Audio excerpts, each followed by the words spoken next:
সেকালের সিঁদুর পরা। বাবা সকাল সকাল স্নান করা হয়ে গেছে, এবার আমি সিঁদুরটা পরে নিই। হ্যাঁ, সিঁদুরটা মোটা চওড়া করে পরতে হবে। মা বলেছে যে চওড়া করে নাকি সিঁদুর পরলে স্বামীর নাকি অনেক আয়ু বাড়ে। আমি আরও চওড়া করে, একদম অনেকটা চওড়া করে সিঁদুরটা পরে নেবো, যাতে আমার স্বামীর অনেক বেশি আয়ু থাকে। আর হ্যাঁ, এবার একটুখানি নাকের ওপর দিয়ে পরে নিই, তাহলে যে একটু বেশি আয়ু থাকবে। হ্যাঁ, এবার একটু গোল করে বড় করে টিপ পরে নিই, বেশ ভালো লাগবে টিপ পরলে। হ্যাঁ, এবার ভালো লাগছে। এবার একটু শাখায় দিয়ে দিই, 2 শাখায়।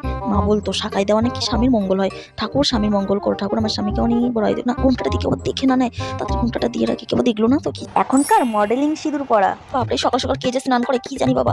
আর এই কানের গুলো, আমার কানটা পুরো ব্যথা হয়ে গেল, খুলে রাখি বাবা একটু শান্তি। উফ, আর এই চুড়িগুলো আমাকে এত জ্বালাতন করে না। উফ, শাড়িটারি গুছিয়ে রেখে দিই আলমারিতে, কে পরবে শাড়িটা? আরে বাবা, একটুখানি সিঁদুরটা পরে নি, স্নান করে এসছি একটুখানি। ঠিক আছে বাবা, এই একটুখানি সিঁদুরই ঠিক আছে। ব্যাস। এর আবার চলেছে নতুন বউ, কোথায় একটু ছবি তুলো, ভিডিও বানাবো, তা না